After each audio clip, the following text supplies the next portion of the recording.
Maybe under the radar, but don't get it twisted. The newest commit for Boston College could be a real steal for Bill O'Brien.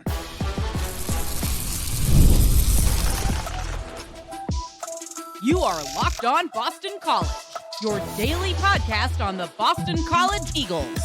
Part of the Locked On Podcast Network, your team every day. Hello, everyone, and welcome. This is Locked On Boston College, your team every day. I'm your host, AJ Black of Eagle Insider, part of the 247 network. I've been covering Boston College for over a decade. If you're looking for Boston College news, analysis, and details on your Eagles, you are in the right place. Locked On Boston College is a free daily Boston College podcast available on YouTube or wherever you get your podcast. Today's episode is brought to you by Mazda. We put that same drive into every detail, wins define the moment, putting in the work that defines you. Stay tuned for details in this week's Moving the Game Forward. There's more to Mazda because there's more to you. On today's show, does BC have the guts to move on from Earl Grant? I'll explain both sides of that coin. Is BC's secondary good enough after the portal is closed? Let's look at what the room looks like and some concerns I still have about that group. And more good news as BC lands a commitment in the class of 2027. So let's kick it off. On Monday morning, Boston College announced they can't announce it. The student athlete announced that he was committing to Boston College. And that student athlete is Braylon Otis, a 6'5" edge rusher from Liverpool, New York. Not Liverpool, England, Liverpool, New York.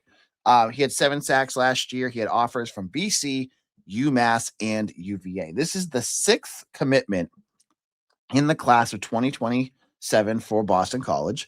And this one was a bit of a surprise for me, I have to say.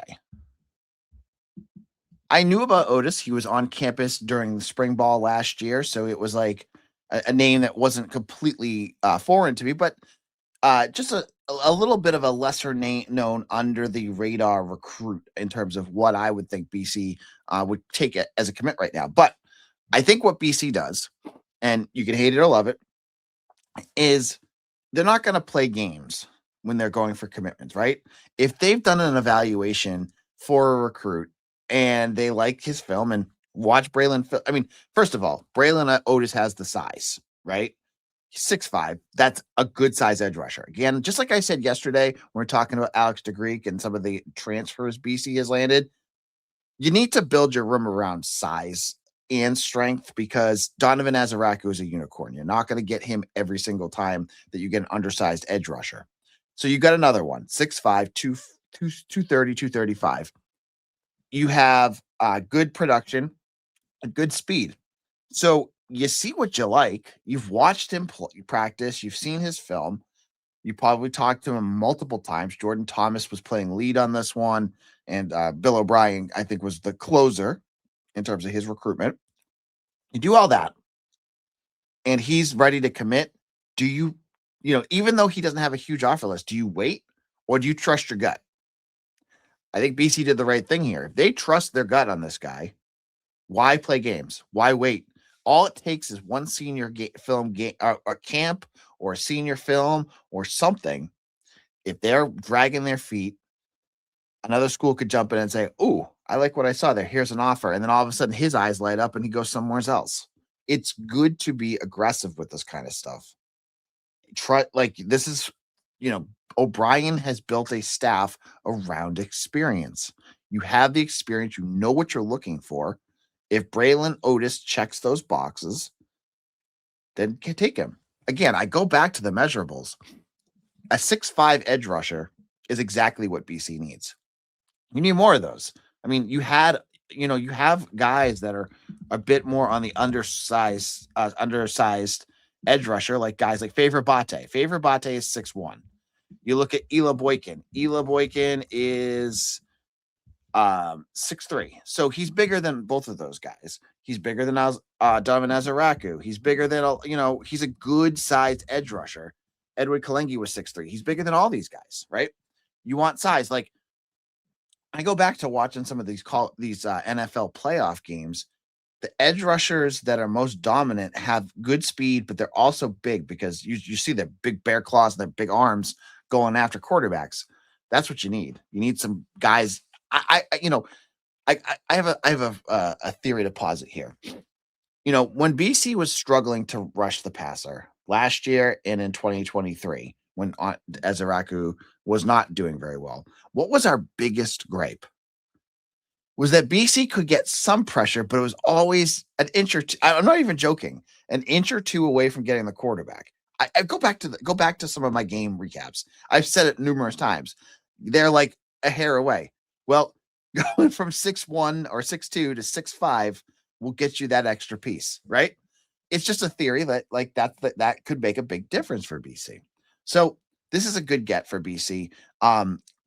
Is it the most eye-opening? No, but you're not going to see the bigger names coming through until visits start, because you could get a guy that is ready to jump right away, but the bigger names, I know a lot of you and myself are excited to see what Kenyatta Watson can do and some of the names that he could bring in. They haven't had spring practice yet. Remember, BC is not doing visits during January. And again, I go back to, if you're from New England right now, do you really want kids from the South or anywhere there's not a ton of snow coming up in this weather? I think they made a wise choice with that one. I don't know who consulted with Farmer's Almanac to decide this is the year they're not going to do that, but I think it was a pretty wise move. But they're going to come up in March when hopefully it's a little warmer. Hopefully the snow melts and we're not getting storms and stuck in a polar vortex. But that's when those names are going to come, and you'll hear about the unofficial visits there. Those players that you really want, that like many people who follow recruiting or are into it are going to be very excited about. I'm going to play this game that we've talked about multiple times. And if you're new here, I'll explain it for you. They do the unofficial visits in March where they go and they pay on their own dime to go visit all the schools. Some of them do it during practice. Some of them do it during just regular, off-season type stuff. Some go to, work out for a coach. Sometimes they need to see it. Then from there, players whittle down their choices to their official visits. Now, court rulings or NCAA rulings, changed a couple years ago where players can they used to only be able to take X amount of visits. Now they can take as many as they want. So players are stuffing them. I saw guys last year taking like 7 or 8 official visits, but that gets your guys on campus. That's when you pay for them to come. You really roll out the red carpet and wine and dine them, right? That happens in June. Then the commitments start. So you'll get a few guys here or there that are going to a lot of times, like I think last year was when they had a big rash of like local kids that all committed. And this year, I think, you're probably not going to see that as much. You'll see more when it comes to the spring and the summer. So this is Braylon Otis. Again, solid get. We'll have to see what he turns into, like a good pass rusher. I think he's got a teammate that's really good as well. Don't have the name in front of me right now. That would be really nice to get because I believe he's a 4-star. But regardless, good measurables. And when you have good measurables, that's a solid thing for BC. In a moment, let's talk about the secondary, a position that I thought BC did some moves for in the transfer portal, but I'm wondering, did they do enough? Let's talk about it in just a moment.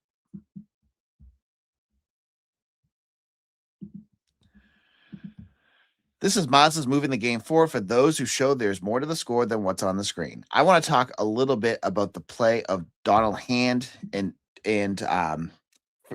Freddie Payne, who have played very well for BC basketball. BC's in a bit of a scoring rut, but it's not on these two right now. Payne has been the MVP for this season, playing exceptionally well, and hopefully they can keep him here next year. He's a great player, and Hand has had his moments as well. Now, this reminds me of what it takes to raise the bar. It's the extra work off the court, dialing in every detail, giving it that extra fire, that grit, and I never quit. We put that same passion into every model at Mazda. Highlights make the reels. What it took to get there makes it count. There's more to Mazda because there's more to you.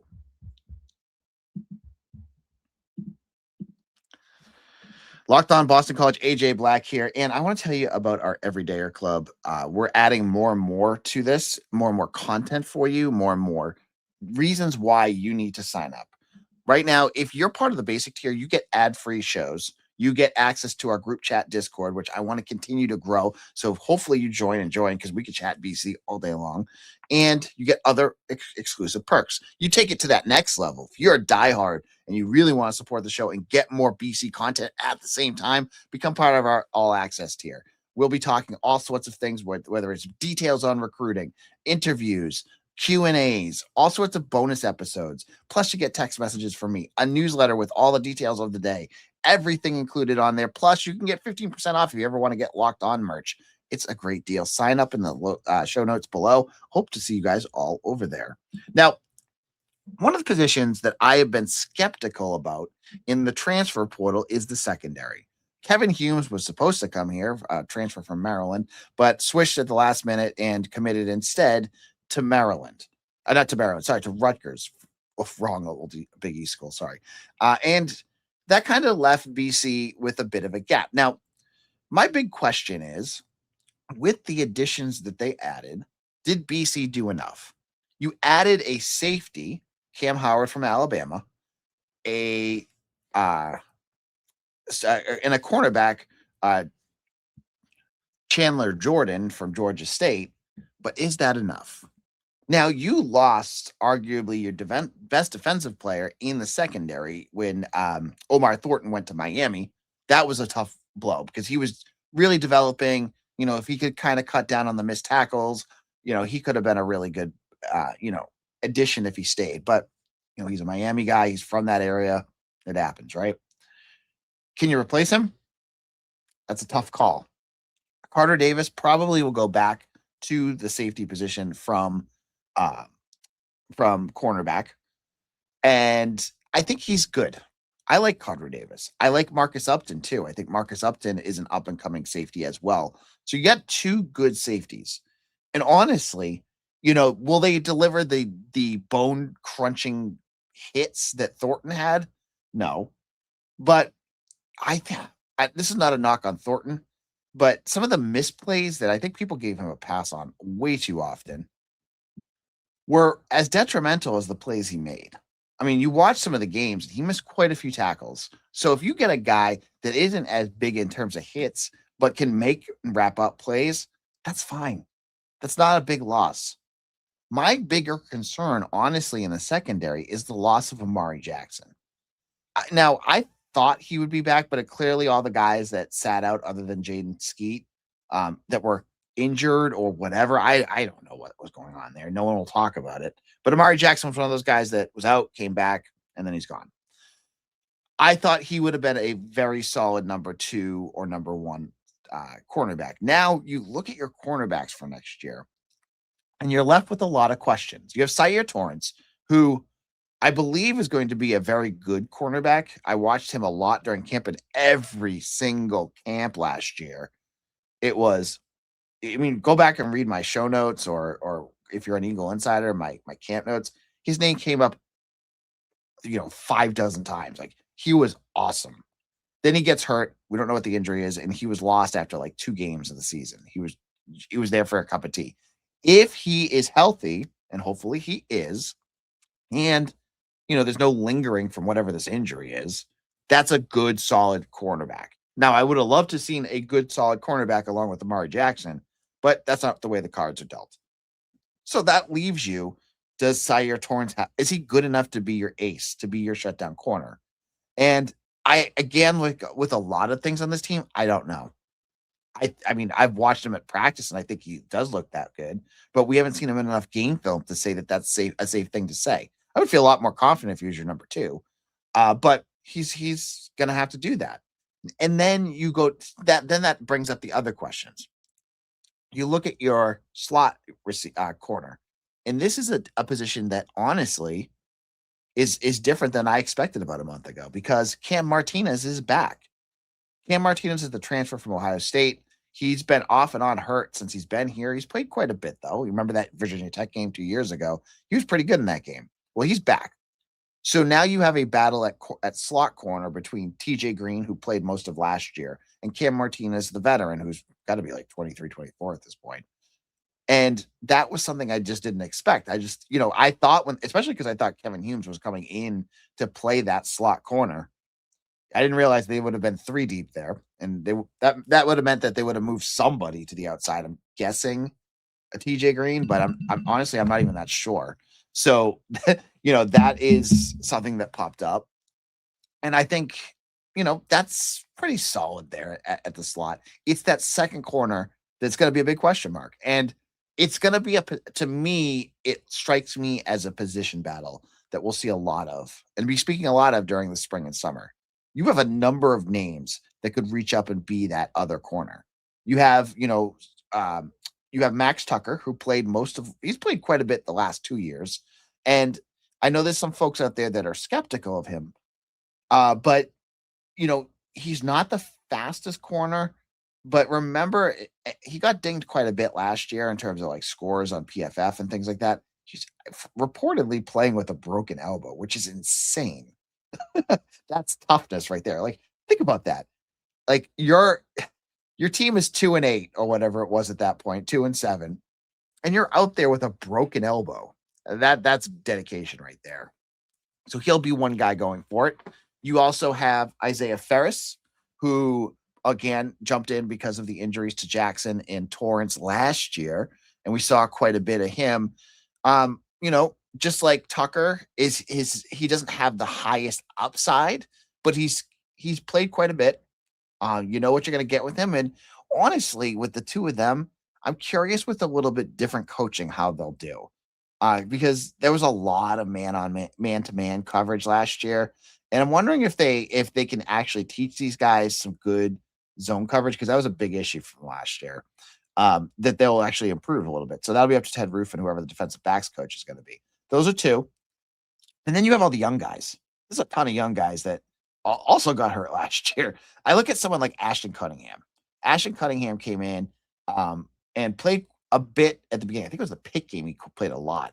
And I saw him posting a whole bunch of tweets from that, some of his highlights. But he looked good in that game. And honestly, there's not a lot to look at that you're like, oh, they look good against Pitt when you lost, by like 40 points. But he did. So he could be somebody. Do they go with the more experienced player who knows more, but may have a lower upside? Or do they go with Cunningham, who may have a high upside, who's much faster, but may make more mistakes? It's going to be an interesting decision.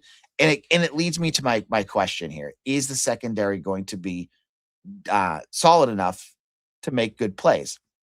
I look at the back end. KP Price is there. He's going to make the secondary good no matter what happens.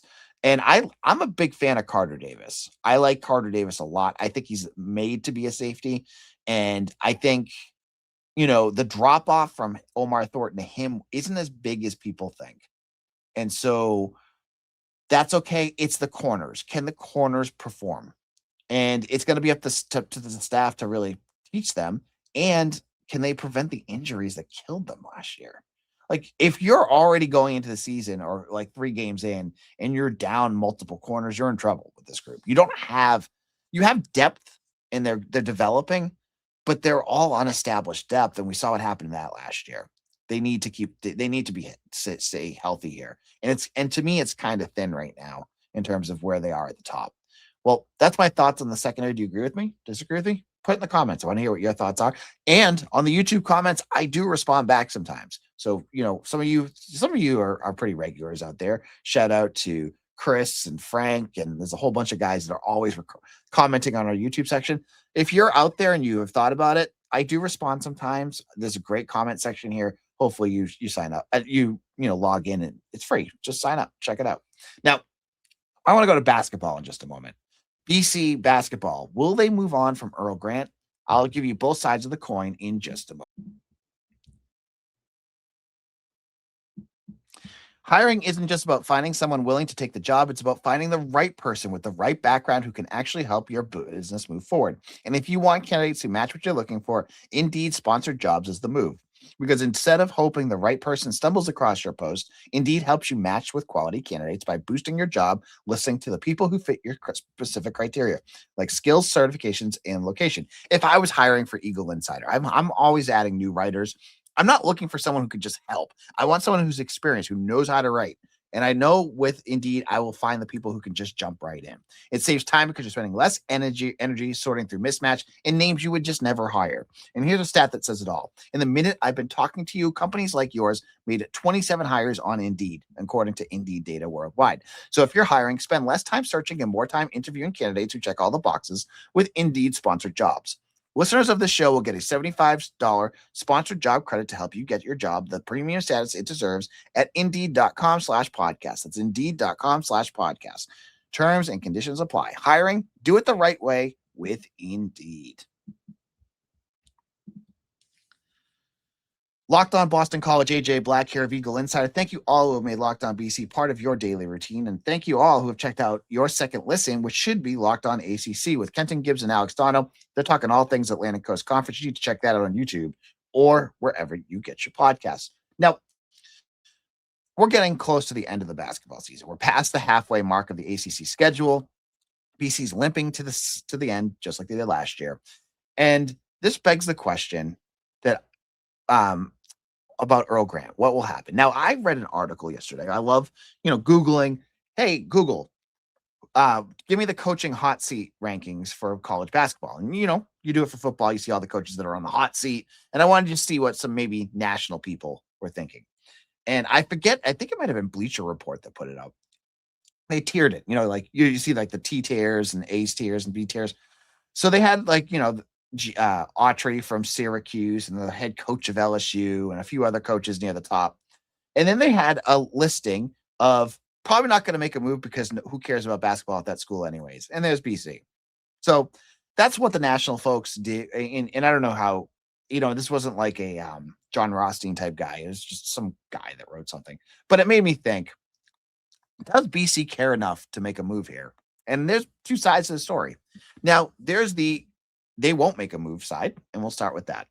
Now, BC is notorious with dragging their feet to make a move. Sometimes they are very, very slow to fire a coach that's not working and take 2 years too long. There's been multiple cases where you are like, okay, why haven't we made a move yet? You look at Jim Christian. He was here way too long. You look at Steve Adazio. Again, another coach that you just knew what you had. And if that's not if your goal was to go 500, that was fine. But if you want to do better, you needed to move on. And it just took them forever to make that happen. Now, some of that, maybe due to some institutional malaise. I can see some of that. You hear the rumors that, people in the high ups don't really care as much about athletics as you would hope they would. And I'm talking even beyond Blake James. But and then there's the other piece that probably is much more realistic, which is money. They do not like to pay buyouts. That has been abundantly clear. BC does not want to have to spend tons of money to pay a coach to go away.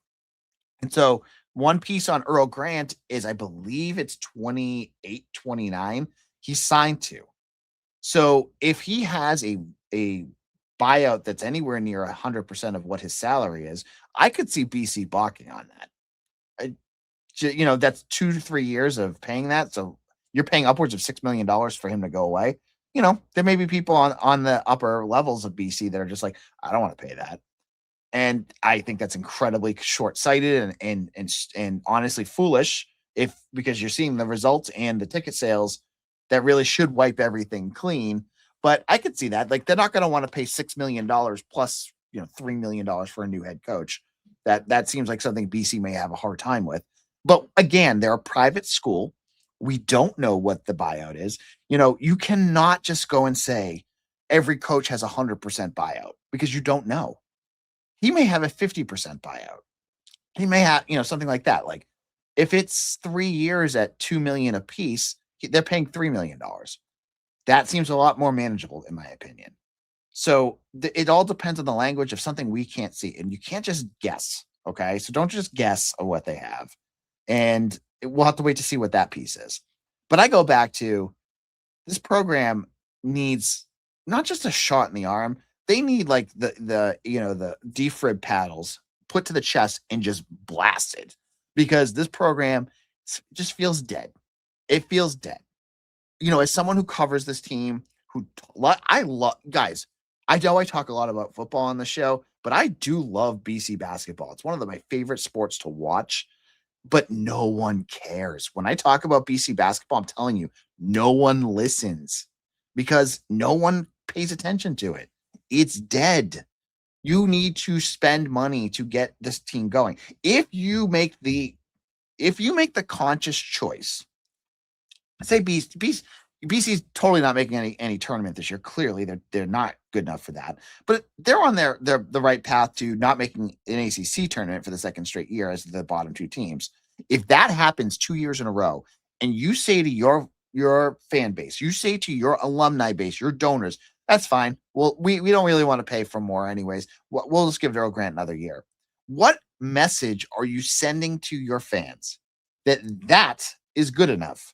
That kind of play, those kinds of results. And Earl, who keeps saying, "Oh, we're getting better. We'll eventually get there," while I'm looking at my clock going, "That season's almost over." That is not going to get it done, because you know what's going to happen at the end of this year. Even say Earl Grant stays, what is going to happen? You're going to have multiple guys leave in the portal again, and you're going to start from square one again. You probably will keep Fred Payne. I know I've heard that he has a very good relationship with Earl Grant. He'll be here. I think DJ Hand is gone. But like, even if he isn't, many of these guys are going to go to the portal, and then you're starting all over again. At least get somebody in here that can identify talent, that can bring in guys that can shoot, that can play offense, because for years and years and years, you brought in transfers that, I mean, look at the transfers you brought in this year. They struggle offensively. They have. Bon Kopke's fine, but is he like an electric scorer? No. Chase Forte is not. Jason Esamoda hasn't really done much of anything. Like, you just haven't been able to do it.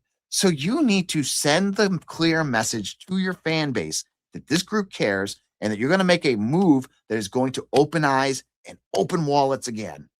And that has to be that move. Like, I go back to this again and again and again. I don't understand how anybody in that upper administration from Blake James up can look at the attendance at these games and say, yeah, this is fine. And then say, oh, but we're not going to pay for a buyout. You know what?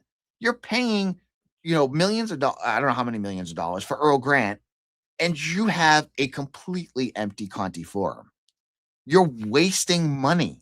Like, if money's so important to you, then fill the stadium. Get some people interested.